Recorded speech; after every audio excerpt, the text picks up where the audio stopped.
I'd like to welcome everyone to HBCU Coach's Corner. I'm Rocky Miller. I'm along with my co-host, Mr. Stephen Campbell, and our featured host, none other than the SWAC legend himself, where you know one night in Mississippi, he threw in a battle against Willie Totten and the great Jerry Rice. He threw 6 touchdowns in a losing effort against Mississippi Valley State.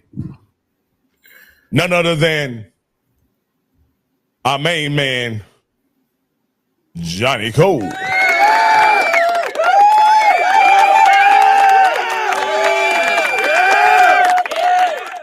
Hey, Coach, before we get started, Coach, I want to say with heavy hearts today, recognize one of the guys who really was a staple among the HBCU football space, somebody who watched all the shows, somebody who listened and commented and even encouraged us. Also provided us with inside information to what was going on, and who is unfortunately no longer with us, Coach Cole, a guy by the name of Craig Hall. Yeah. I want to say shout outs to him and his family, along with the Body family, who he is a relative of, someone who meant a lot to Andrew, who even accompanied Andrew on his visit to Alabama State. He unexpectedly died shortly last week, just before the Bama State game, and it was such an unfortunate situation. And Andrew, had a great game, and I just regret that Craig is not here. It wasn't here to see it live and in person, but I'm sure he was looking down and really looking after Andrew while he made a sensational performance last week, man. And Craig truly will be missed. If you guys have anything to say, I mean, Craig was a superstar of this podcast game. He's a very integral part of Andrew's success. He also reached his hand out to Texas Southern in a football program when he was around. He was a TSU man. I remember the times he would call me all the time, and man, we talked football for hours, And I had an opportunity to talk to his wife, man, which is, of course, she's tore up about it. She said that she will always keep his number because she said a lot of people be calling, and even when I call, she kind of dropped the news on me. I didn't even know, and the first thing she said, "Man, is this Coach?" I said, "Yeah." She kind of let me know that Craig, had a liking to me, and I want to appreciate her and him and the whole Body family for making me a part of that family. I've talked with the dad since that happened and after the game, but like you say, Craig was a guy that he supported all HBCU podcasts, not just ours, all of them.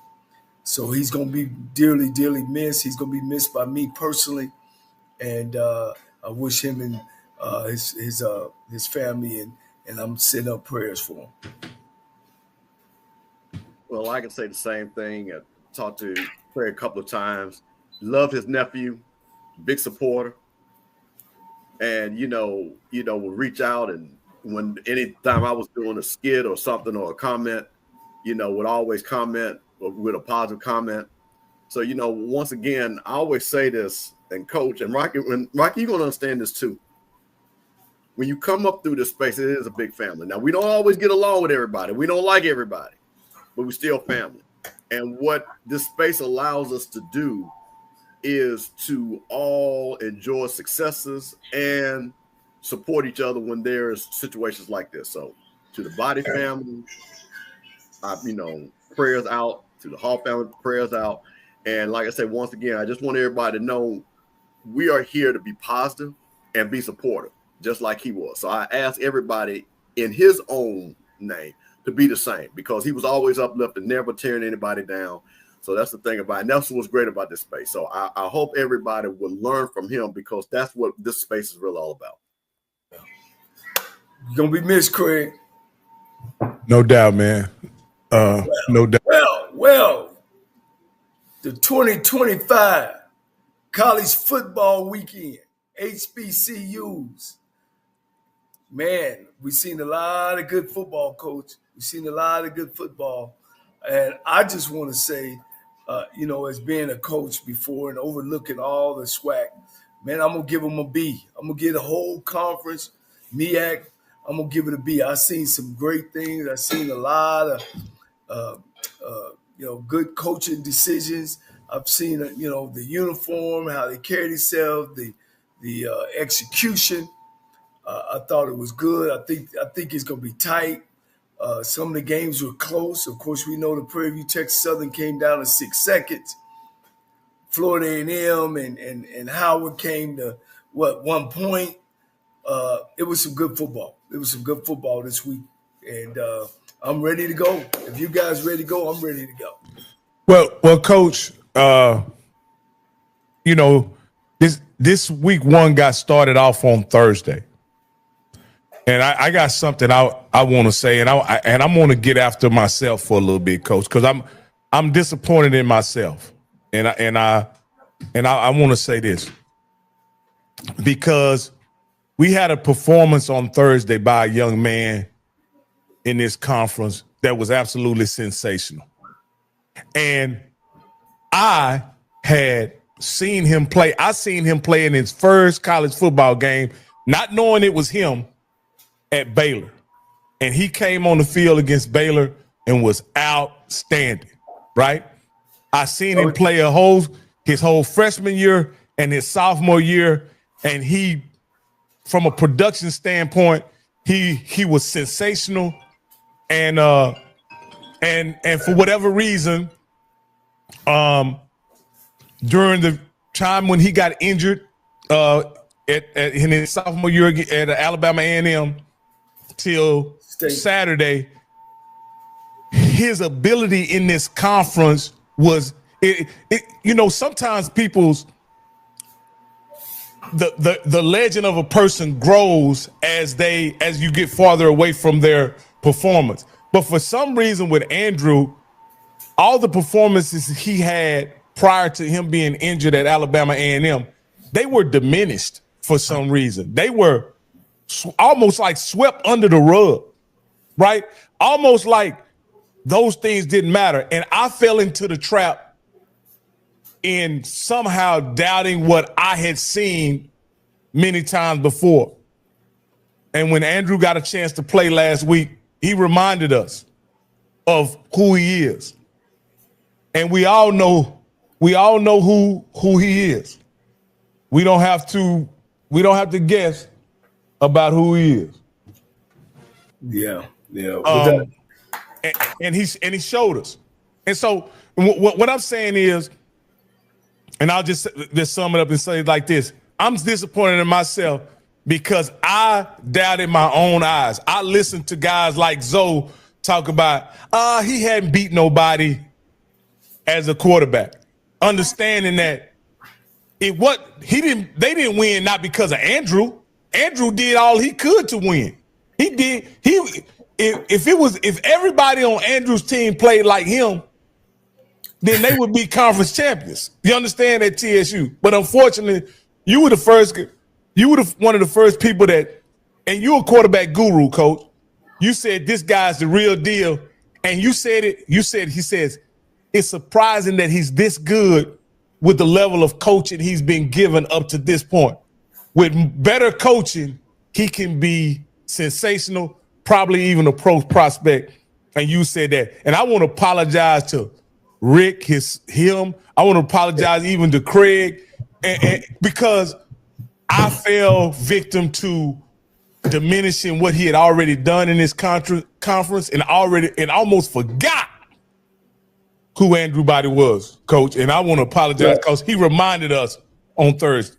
Well, I want to glad that we took this little time out to give him his flowers. And the thing we were talking last week, Bishop, about, back in the day when we were coming through, it was all superstar quarterbacks. And that was the one thing that we were saying is, where's that guy at? Where's the quarterback? And, when we came up, the quarterback was on the fly. Everybody knew who's going to be the starting quarterback. This day and time now is a two tandem. Everybody don't know, reversing back. Andrew Body is him.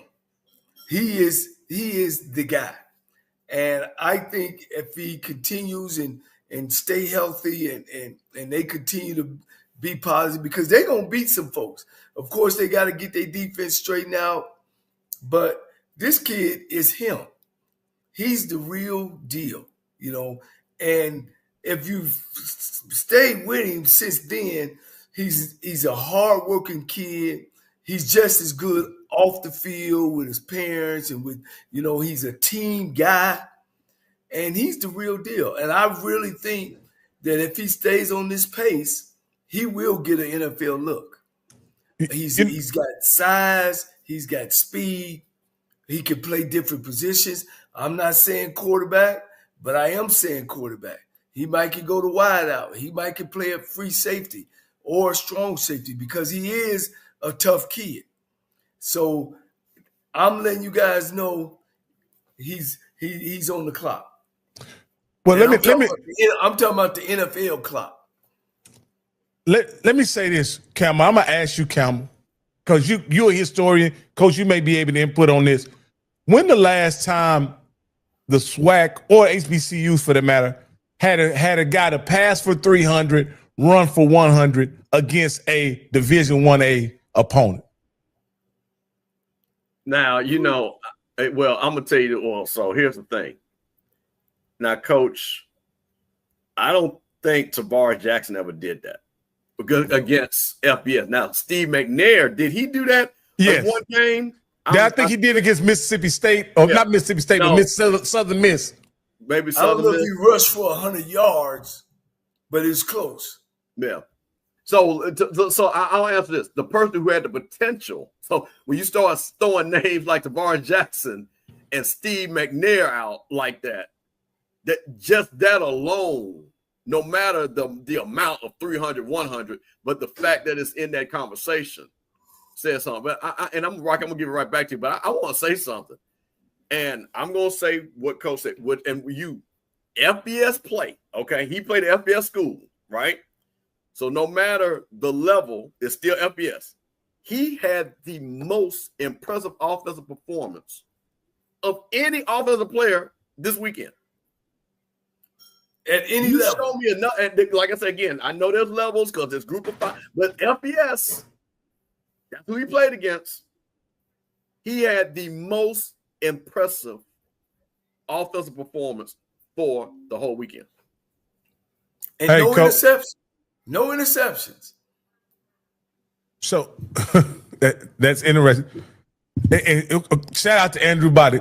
But, Coach, we got to move to this next game that happened on Thursday, Coach. And this was, I don't know how it could be any worse, in my opinion. And this was Alcorn losing to Northwestern. I won't belabor this point. I think it is what it is. Coach Thomas is a friend of the show. And so I want to recognize that. Shout out to Coach Thomas and and him coming on the show, Coach. But he can't be happy about what he saw on Thursday. Well, let me piggyback off that because I was just as shocked as you was, and it is Coach Thomas, but it ain't Coach Thomas, and this is what I mean. Coach, they controlled the game, but you can't have 15 penalties, 15, 16 penalties. Now I don't know exactly what the penalties on. And I started looking at that, and I think they had 2 turnovers. That's just too much to overcome. You know what I'm saying? And when you give an opportunity to a team, and they start feeling good about themselves and momentum change, I think that's what happened. When I looked at the stats, Alcorn dominated the game. But you can't have 15 turnovers. You can't rush 20 yards and then you got to hold it, or pass interference and all that. You just can't do it. And you definitely can't turn the ball over 2 times. So you turn the ball over 2 times, 15 penalties. That's 17 plays in that football game that changed the outcome. It either changed field position, it either changed momentum, it even changed tempo, but it wasn't good for Alcorn State. So I know that coach could come back. He's going to look at that. They're going to have to make some changes. Of course, when you start getting too many penalties, the discipline. But I think Coach, he does have something to grab onto to say the reason why they lost that football game. Now, Coach, in your opinion, and I'll pass it to Campbell, see if he has it. As a coach, and you've prepared all spring, you prepared all summer, you went in a fall camp, and you have a performance like that. Is the inclination to change a lot of things, or is it or is it to just refine what you already have done? What would be the coach the instinct of a coach in that moment? Well, I'm glad you asked. And that's the big thing about when you lose to a person or a team. I'm saying a person or a team that you shouldn't have. At least you could put your finger on it. You know what I mean? It ain't that they got better players, because you can't change the players you have. It ain't because your scheme, it's because we didn't execute right. You know what I'm saying? It ain't because we weren't prepared. We were prepared, but the guy dropped the ball or the quarterback didn't look. So if I got some things I could put my hands on, then I feel real good about it. I tell you what, when I was at Texas Southern, I knew when we played Tuskegee down in the Gulf Coast Classic in Mobile, I said, if we win this game, because I felt we had a good team, I said, I'll win the national title.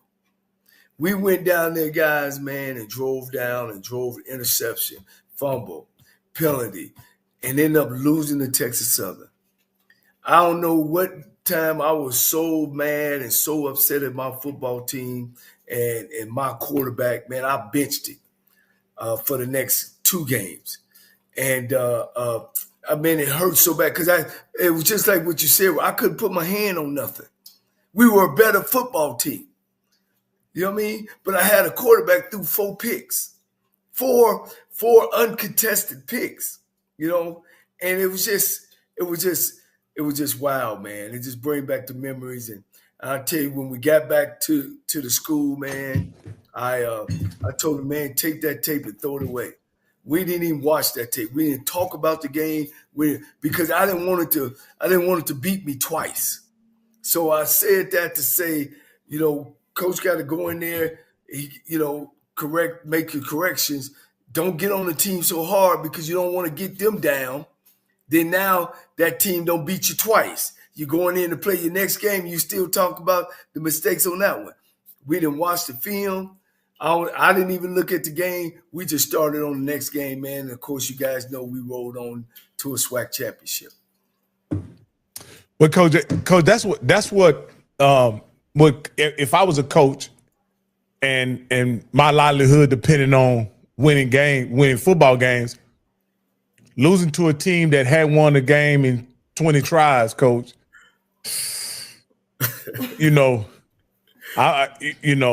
That to happens, me, that's a U-Haul appointment. That's a U-Haul appointment. You may want a consultation at that point, coach. That's what you're thinking, coach. And I'm just saying it to say this: like, if you can't beat a team that hadn't won the game in 20 tries, coach, that's pretty. That's. What about the team that Prairie View won when they lost 80 in a row? That was Langston, I believe, right? Yeah. You can't worry about that part. I mean, when I lost to Prairie View, my championship season, I couldn't have said, "Oh, well, there's the SWAC championship. We'll never win it. We can't win it." That never crossed my mind. We went, watched film, made our corrections, and of course, we rolled on through everybody else. So you can't let that game beat you twice. You know what I mean? You can't. You gotta let it go, coach. You gotta let it go. Have a short memory. Get back to the business at hand. Now, I will say this: if you start looking over at some of your players and they ain't playing, they ain't good as you thought they were, then yeah, you got a problem.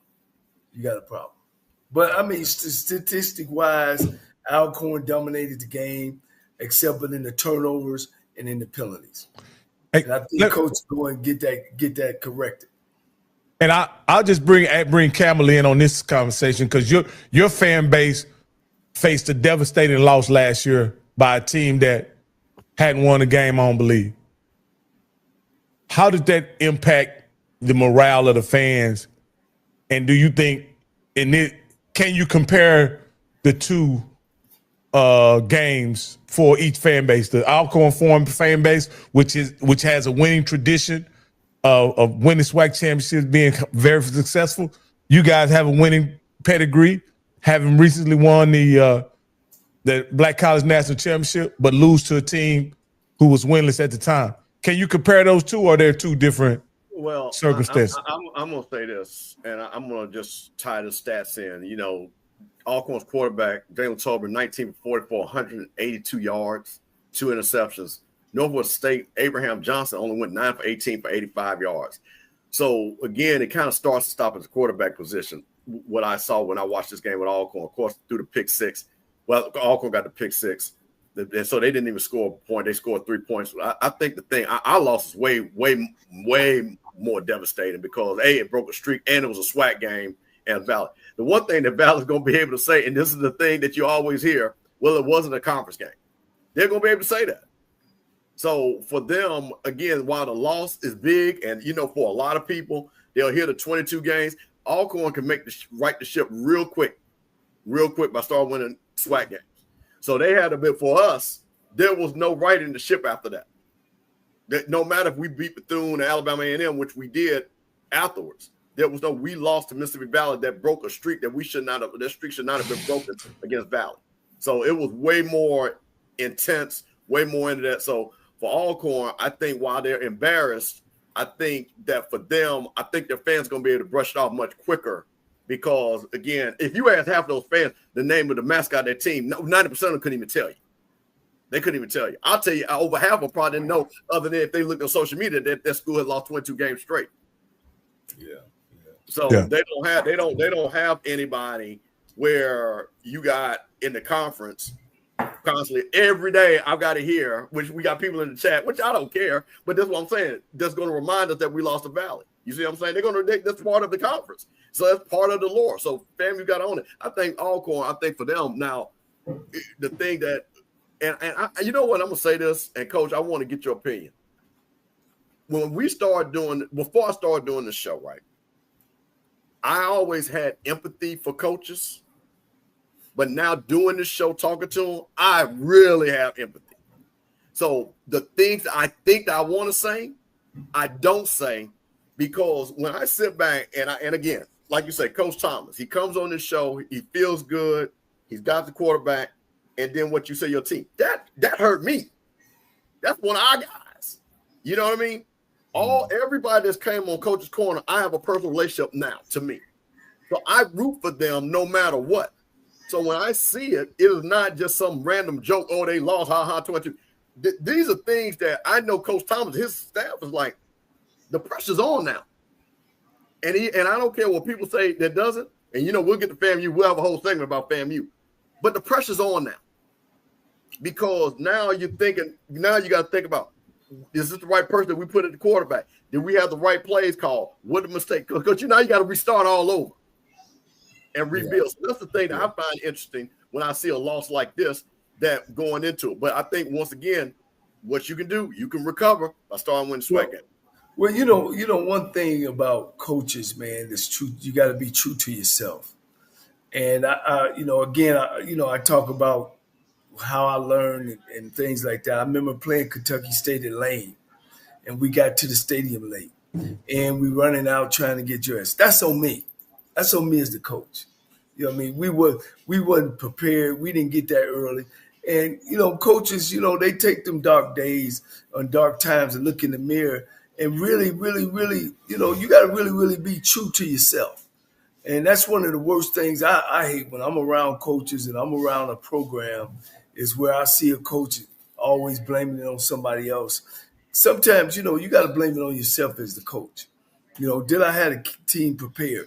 You know, were we ready? Where, you know, you got to go and evaluate yourself. If you're not doing those things, I mean, even I would scout myself. I would have a group of my coaches who would scout our offense, scout our defense on you know what plays that we like, what we like to do.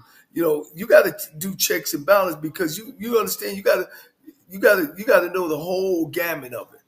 So, you know, good coaches, that's what they do. And you know, the guys that we've had on our show, I'm pretty sure they go back and they do that, you know, and then they make the corrections and they get rolling. You gotta win that next one, and then after that next one, you win that one, then you know you're back on track. Hey, Coach, you know, it's that time. I want to thank everybody who's been watching us on the Off Script channel. We're going to suspend at the 30-minute mark. We're going to suspend the broadcast on the Off Script channel, but you can catch it on the Rocky Miller channel, the home of the HBCU Coaches Corner. So I'll put the link in here one time. Once you guys have switched over, could you please hit us with a 1 so that'll let us know that you guys have switched over, and then we'll go ahead and end the stream over on the Off Script channel. So thank you very much. Coach, but real quick, I'm go ahead. Emmett Jones, tell Emmett I'll definitely get Coach Jenkins on this show in the next either couple days or next week. Definitely he'll be on the show, Emmett. Go ahead. Okay, Coach. cool. Now here's something interesting, Coach. We had one of the guys that were on the show because we do want to get those guys their flowers. They're in a situation where they've come on the show, they've talked to our audience, they've interacted with us. I want to thank them. And one of those guys was Coach Terrell Buckley. He had a game where he hosted Southern. It was his very first game, and it was Mississippi Valley's first game, right? And it was Southern's second game. I want to ask you this here, Coach. After watching that game, I think it could have been a different. I watched it twice, Coach, because I watched it on SWAC TV in demand. And, Coach, it almost seemed like at points in the game, Mississippi Valley looked sensational. I'm going to be honest with you, very impressive. But it also looked like it was a team who had played the game playing against a team who had already played the game and knew their strengths and weaknesses. Am I off base with that, Coach, or is having played a game an advantage for a coach? Yeah, you know, I think you're right on. It was so much newness with Mississippi Valley, new coach, you know, 50, 60 new players. You know, we're playing at home. I could say one thing. I could tell that Terrell Buckley, Coach Buckley, pay attention to details. You know, I like a well-dressed team. I think it says a lot about them. And I'm not saying well-dressed as their colors, and I'm saying their shirts tucked in, their socks all the same, the shoes all the same. You know, they look the same. Ain't nobody trying to stand out. You know, I don't see 5 flags, you know, a green shoe and a red shoe. You know, I didn't see all that. You know, and I seen a team that cared about the little things. The thing with Coach Buckley that he's going to have to overcome, he's going to have to sell himself. You know, he can't sell Valley because they're sitting in the middle between Greenville and Greenwood around a cotton field in the middle of nowhere. So him and his coaches got to sell themselves that they're championship coaches so he can get some championship players there. I've seen the game as you've seen it. Offensively, I think Southern's defense dominated the trenches at times. And y'all know we seen them against North Carolina Central. We didn't even know where they were. They were on stage. You know what I'm saying? I seen some great skilled kids from Mississippi Valley. I thought the quarterback, when he get out of there, he can extend plays. He can make a lot of things happen. I seen a lot of enthusiasm by Valley. You know what I mean? They came out playing like, hey, look, this game is just as good as ours. And I think you're right on point that if this was Valley's second game, it could have been a different outcome. It could have been a different outcome. Go ahead, Cam. So, I text Coach Buckley, and I'm going to tell you something. And he told us, and that's one thing why it's always great to have these coaches that this is going to be a different team. And, Coach, one of the things that he kept saying, his signature acronym, FBI, football intelligence. And, Coach, I'm going to tell you something what you saw. You saw that football intelligence. Valley's known to make a lot of penalties. Even though they had 8, Southern only had 7. So they were right there. Time of possession. They were only down 5 minutes, and that 5 minutes was that drive basically right before the end of the half when Southern kind of got that thing rolling and scored before the end of the half. You're talking about, hey, passing yards. They got 218 yards. They still almost got 100 yards rushing for a team that, again, had players that they were playing against the defensive player of the year that they kind of pretty much kept in check. Didn't hear his name called a lot. Again, looks like he got a quarterback with Josh Brown that, like I say, did 146, almost ran for 100. So, you kind of look at that. Now, on the Southern side, I want to say something. Prayers to Jalen Woods. Thank God that young man was not injured. Everything was fine. It was a big hit. People thought it was targeting. They did not call it. He started the game. Cameron McCoy came in. They kind of did the Cameron McCoy thing. Southern, once again, pulled out that deep running back room. Jason Gabriel almost had 100 yards. So Southern is kind of saying, you know what? We're not going to be this great passing team. We're going to run the ball. We're going to do and try to get some big plays out of the wide receivers, which they actually got. So one of the things that I will say that, again, for Coach Buckley and what I like is I think everybody's on the same page. And let's give a shout out to the offensive coordinator, who once again we had on HBCU Coaches Corner. That guy dialed it up. There were some plays that were there that were just missed because it wasn't executed. It wasn't because it wasn't great play call. So I saw great play calling. I saw enthusiasm. And again, you're talking about, onside kick that maybe could have won the game or put it in overtime. Now, Coach, let me ask you this, because I always like getting coaches' perspective on this. It was clear to us that Josh Brown was the more effective quarterback in that game, right? When you go in with a plan to play both guys, right? Do you just commit to that because that's what you told the guys that you were going to play both of them? I mean, because if you look at it, Josh Brown was 12 of 25, and Brandon Nunez was 2 of 8. But the real problem with Brandon Nunez, he was 4 rushes for negative 23 yards. Him coming in the game put them in some really bad situations when you talk about sacks and attempts to run the ball. So when you see that, if you have a plan to play 2 guys, why are coaches so committed to that plan to play 2 guys? I'll just ask you that. Well, because you make the promise, your word is your bond with your players. And again, I go back to my days as a coach. I had Leon Murray and a guy named Todd Valentine. Todd Valentine played on the team last year, but Leon transferred in to us from the University of Pittsburgh. And really going into the game, I felt that Leon was the better guy, but I started Todd. It was the first game. It was against Florida A&M. And Todd came in, did what we thought he would do, 1, 2, 3 out, 1, 2, 3 out. Leon comes in because we said we would let you play, and then I told him whoever's hot, that's who we're going with. Well, Leon came in and hit 14 straight completions. So that was history. Leon became our quarterback, and we went on to, to great things and winning almost win national championship. No, we won the national championship that year and went on to do some great things. So, yeah, you kind of, once you get 2 kids, their word.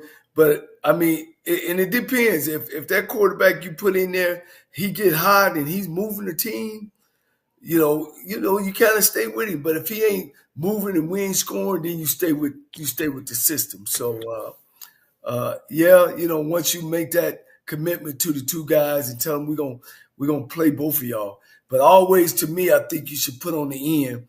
Now, we're gonna go with the hot guy now. We're not gonna go with the guy that ain't getting it done. We're gonna go with the hot guy. And after that half, or after the first and second quarter, you should know by the end who's your guy is. Well, let me ask Bishop this, being our sports historian and somebody who's followed the SWAC for a long time. Also, has there ever? I know that University of Florida had a 2-quarterback system that worked out and won a national championship with Tebow and I think Chris Leak, if I'm not mistaken. Has a 2-quarterback system ever worked out in the SWAC, to your recollection? Well, let me say this. I want to answer it this way. I think what you got is you got a bunch of new coaches that are trying to find out what they got in their quarterback room. And I don't think any, and I can look at, because let's be clear, and I'm making a bigger, other than Andrew, I'm going to give Jacoby Morgan, not from the passing side, but just run the offense, and the kid down at Prairie View that threw 4 yards. No other quarterbacks did anything spectacular, period. So to me, I think it's more, especially with the new coaches, like Coach said, I got a guy that maybe was a little bit ahead coming out of the campus. I'm going to start, but let me just see what this other guy got, because you got to find out on the run, especially for these new coaches. So I don't think any of these new coaches have quarterbacks that were that dominant where they were guaranteed 100%. You knew, like Jacoby, you knew, Andrew, you knew, the kid down there at Prairie View, you knew, and even the kid at Texas Southern, you knew. You could kind of tell that was the guy. But the rest of it, I think what Coach did, I think honestly, was just say, you know what? We work this kid in. Let's just see what's going on because of the long season. So, no, I think, Coach, I remember Jackson State had McKenzie and another guy that was going in and out a little bit one year. Grambling did that in the 80s, and that name's going to come to me. And didn't Southern do that a couple of times? They had those 2 quarterbacks. One could throw, one could run, if I remember correct, in the 80s. When my time they had my friend, good friend, man, we done went back, Coach. We done went back.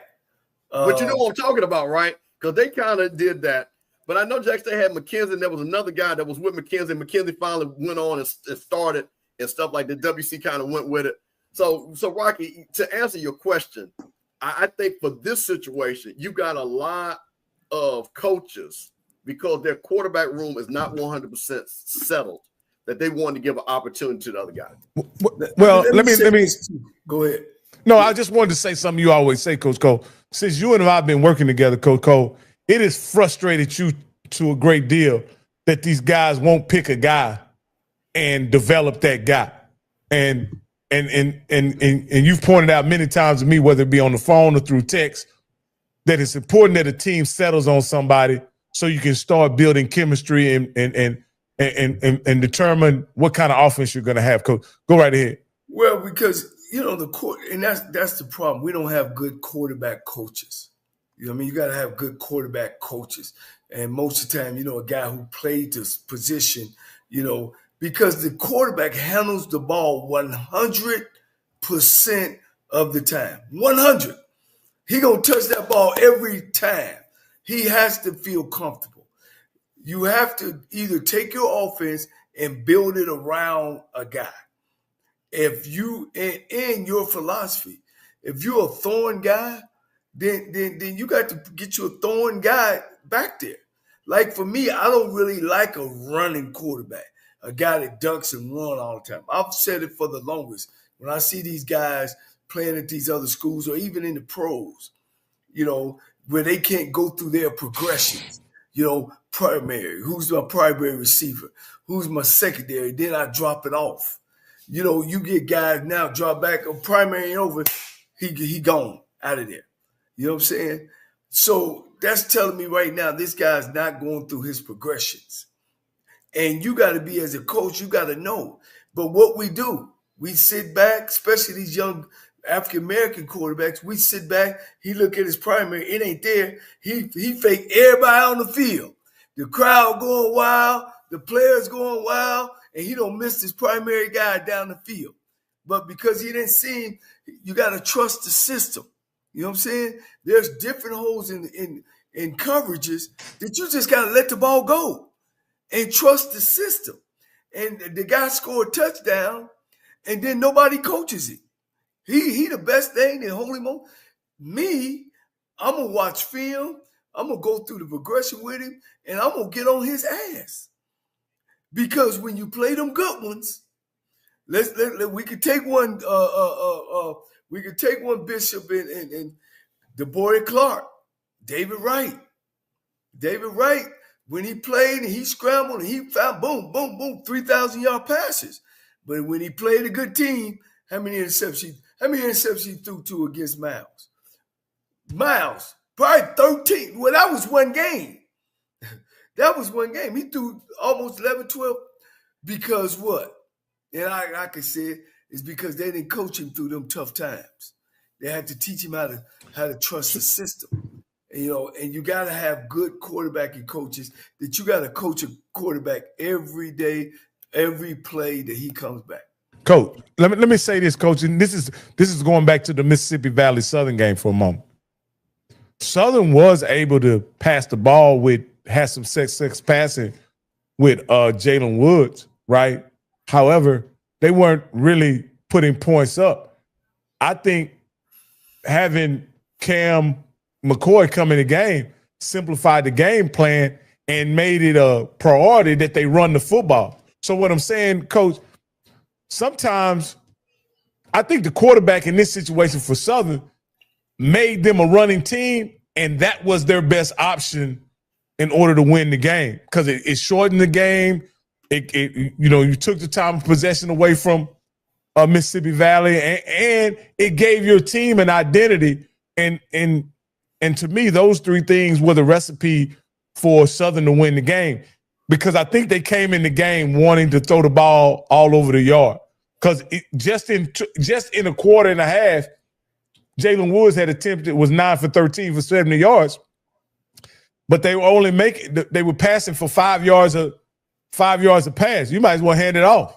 If you're going to do that, that's a much safer option. Well, let me give them a tip. I'm gonna give them a tip, Coach. When you got McCoy in the game, you got two explosive players. You got the kid from LSU at the tailback, and you got the quarterback. Go into a run and do what McCoy do best with the ball. Put him on some bootlegs. Make him fake and go the other way. Put him on the edge. Let him know whenever you teaching a quarterback, we teaching tonight. Whenever a quarterback breaks contain, you tell him one thing: run first, pass second. Why?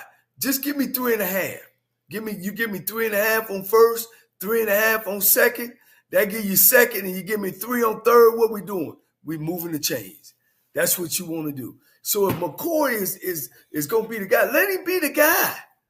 Let him, and then when he do fake it, come out and get one over top. Y'all know he can throw one over top now. And I'll give him on some quarterback counters, some quarterback power, along with this other kid. Man, they would be dynamite together. But you got to put together a system that's what they and you got to work him with the bubble screens and the slants. You know what I'm saying? So you can't do what you do with Allen, what you do with McCoy. You can't do what you do with McCoy with the other kid. And that throws the offense out, and the offense never gets any continuity. You know what I mean? So now you're just out calling plays, and McCoy is running plays that Allen should call, and Allen is running plays McCoy. You all over the board. Get solid. Make up your mind. I tell you what, when I won my championship, guys, you always say, what you say I done on the night in Mississippi Valley? I threw the ball, didn't I? I had to make a decision that we had great defense. Don't turn the ball over. Let's let the defense win. And we had 2 hell of a tailbacks. And that's how we won the championship my year at Texas Southern. I decided in the offensive room that we were going to get the ball to our best athletes. And that was our running backs. You know what I mean? And then you know what I did with my quarterback? Because he was a runner, we had running plays for him too. And we kept it safe, and we let our defense win the championship game. So you just got to make a decision, because that in and out, your team, your offense, it's got to sync. It's got to have some continuity so it can move the ball. And it's about getting first down. Let me ask you this question, because I think this is important. And I think what you're saying is correct, but I want to put something in perspective. how much is the problem that a lot of these quarterbacks were not even there last year? Some of these quarterbacks were not in spring practice. Some of these quarterbacks came in the summer. So I hear you talking about let's put all these plays in. But, Coach, you know to install the offense, you can't do that in 2 weeks, 3 weeks. And again, part of the summer, they're not even quote-unquote practicing with the coaches.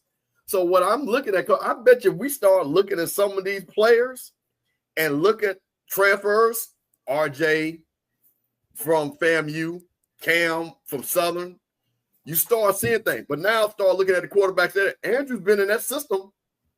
We've been in Alabama State. Because do they have the same offensive coordinator, same guy? He's been there 2 years. He's been there 2 years. So now he's been there the whole time. He knows the offense. Jacoby Morgan's been in Jack State for 3 years. I think people don't understand that.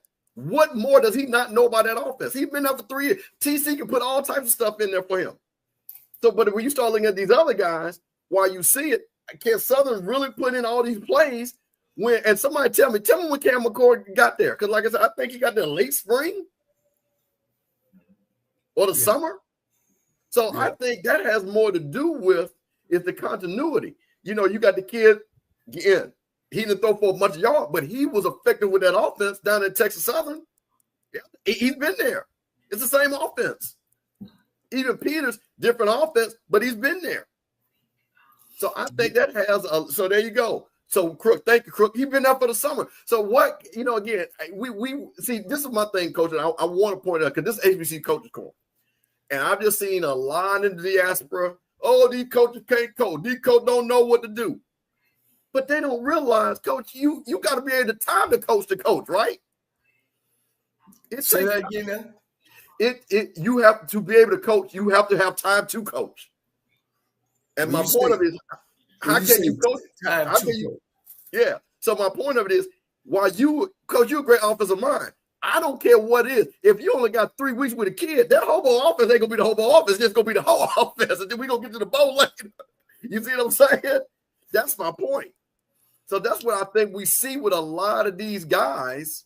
Is that's the problem? Is that these guys are coming in, they transfer, and they got the size and the speed and all that, but they don't know the offense yet, and you can't do the things that you're talking about. Well, I think when it comes to offense, the only thing that's changed is terminology. The power play is the power play. The lead is the lead. The outside zone is the outside zone.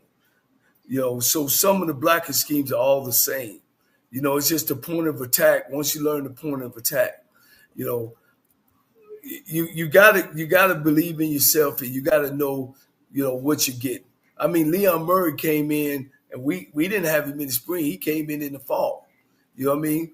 And it's fortunate we put the time in to get him up and going in the offense of what we do. You got to do what that kid can do and what he can do well. You just can't.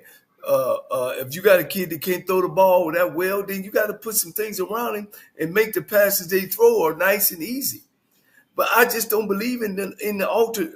The same thing you're saying. Well, if I don't have time to train the kid, then how can I put 2 or 3 quarterbacks in the game? Oh, you got this series. Oh, you went 1, 2, 3 out. Maybe the offensive coordinator called the wrong plays against the wrong defense. So, okay, you go over there. All right, you come in. Oh, you doing well. Well, maybe the offensive coordinator called the right offense against the defense. Then, even though he done well, hey, man, I got to get this other guy in here. Man, the object of the game is to win the football game. And as coaches, we got to come out of the fall, come out of them practices, and make some hard decisions. That's why they call you head coach. That's why they call you coordinator. You know what I'm saying? You got to say, this is the guy that we're going with. Coach, and do what he can do best. Coach, here's one of the things. The bishop wanted me to put up some blind stats so we can look at them and compare quarterback stats. Not necessarily quarterbacks, but just quarterback stats. Unfortunately, I didn't have time to do it. But I want to point out some things, Coach. I'll say this before you put the stats up. I won't be able to put them up, but we can talk about it. Okay. Here's the only stats to me when it comes to a quarterback. Pass percentage, and did we win? So here's the thing, Coach. Here's what people will say. I've heard this. We've had people literally kill R.J. Johnson. Is that his name from FAMU? Yeah. Yep. Kill him. Literally kill him for going, what, 17 for 32? Yep. Right? We know that's not good, right? But however, there was another quarterback who went 15 of 30, and he's been titled the ultimate game manager, coach. He 13, got to remember, 15 of 30, 4.8 yards a pass, 0 touchdowns, 0 interceptions, coach. And this guy it's been said by many, he's the ultimate game manager, the field general, coach. Coach, my point is, both of the stats are the same. How can one be the field general and the other one be garbage? The only thing I could tell you is the fans don't coach. They don't know.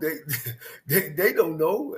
It's the coaching staff that says what's what. You know what I mean? Now, if you look at one aspect of it, again, if guys, how many drops were they? Were we in the right play versus the right defense? You know what I'm saying? And the biggest thing I just said, what? Pass completions, and then we win the game. I thought the guy at Prairie View managed the game well. I think maybe that's who you talk about. No, okay. So, no. We talking about the guy from Jackson State. Okay. He was 15 for 30. People are saying over at Jackson State, he's a field general. He's an ultimate game manager. Coach, they passed the ball for 5.8 yards an attempt and ran the ball for 8.3. Why were you even passing the ball? Yeah, you got a point there, Rocky. You got a legit point, but you got to throw the ball some to loosen what I'm simply saying, Coach, you can't make one guy the ultimate game manager when the results of the other guy. Now, let's say this. The other team lost. Unfortunately, FAMU lost their game, right? But FAMU wasn't able to run for 283 yards. Matter of fact, I guarantee you this, Campbell, if y'all were able to run for 283, do you think y'all would have won the game? Yeah, I would hope so. Let's say that. I would hope. No. See, this is what we get. I'm hating now. Let me say something because you're on something. But let me tell you this, and I think this is what coach is going. Okay, you got both quarterbacks, right? And they picked the FAMU quarterback because they said, I'm assuming, from my understanding, that he can run, right? He can do a couple things with his feet. The one thing that I like that I watched that whole Jackson State game because it was blowing my mind. And Paris knows it because she saw my tweets. How they gonna beat Jackson? I'm like, y'all are out your mind, right? But let me tell you what I like. Coach TC said, you know what? I got all these weapons, and they were throwing it. That's not Jacoby Morgan game. And you know what he said? I mean, they tried, but you know what he said? We can run these bootlegs. We can run these screens. We can run up the middle and run our game. The flip side of that is we didn't see that with FAMU. The kid where the plays at to run, play to his strength, because his strength is not tossing the ball all around the yard like Andrew did, then play. So what I like, and this is why I've always never had a problem with Jacoby. What the problem is I have when people try to make him do something he's not. He's not a passing quarterback. He's a great game manager. That wins championships. So for them, their offense he fits their offense. And they try something, and they're going to get those weapons going. But Jacoby Morgan is never going to go 25 for 30 for 350. That's not his game. Nor should it be Jackson State's game when you got kids that can tote it for 100-some yards. So I would always rather have the guys that can beat you down and run it. So that's what I think, again, where the problem comes in at, Rocky, to your point. I was looking at L. Dot 662 said, Coach Cole, when does the head coach make the decision to relieve a coordinator? What goes into that decision? Well, first of all, you got to give him an opportunity to do his thing, and I don't know if you listened to us before, because I'm an offensive guy, I never really just reach out a hard offensive coordinator. I gave him the title maybe, but I've called the plays on the weekend, just because of that. the things that you gotta evaluate. You gotta evaluate your coach. And like I said earlier, I've always had a staff that we scouted ourselves as the defense scouted themselves. And if they're not getting it done, they're not sound. And what I mean by sound, where people are popping wide open, if you're talking about a defense coordinator, you're not in the right front, you're not in the right defense. At times, you see that he don't have a handle on it. And most of the time you'll do it after the season. I don't think you'll do it during the season. You'll go with the guy, you give him the opportunity, because at the end of the day, if he's the coordinator, and that's why it's very, very important that you hire not only a good coordinator, but other good coaches around it. You know what I mean? And so you can sit down and talk. And that's a good thing about a head coach. That's why a head coach should know the offensive side of the ball and the defensive side of the ball, as well as the special team coordinator of the ball, so he can ask the right questions. Don't be an asshole, because sometimes, coordinators, they just personnel-wise, they don't have the right personnel. And that's why it's also important that when you are recruiting, you don't go sign 10 wide receivers with an offensive line. We need more offensive linemen. You don't go sign, a whole bunch of running backs when you're only playing one. So all that's strategic in making sure that these coordinators have what they need to perform at the highest level. So these guys are saying that I'm hating, and if y'all want to say that, that's fine. I didn't give you an opinion on one or the other. What I said was, y'all say that one is the ultimate game manager, the ultimate field general. He literally has exactly the same stats of a guy who lost. Y'all call one guy horrible, terrible. Fam, you can't win with that. Yet y'all say y'all guy is the ultimate field general, and he literally has the same numbers. The only difference is this, guys. You see this? 32 for 283. That's the only difference. If RJ Johnson had a 32 for 283 running game, what he did at quarterback would be enough.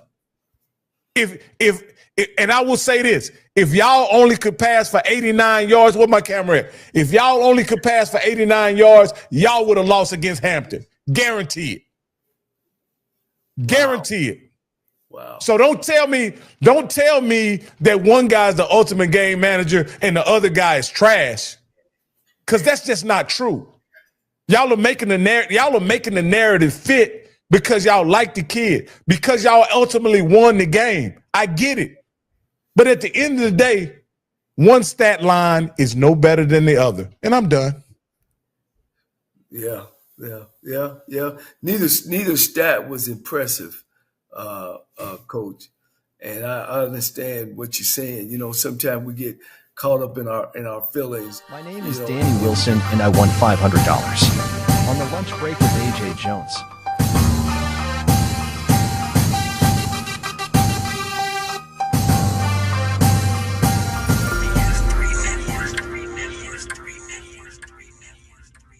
BS3 Network, changing the way you watch TV.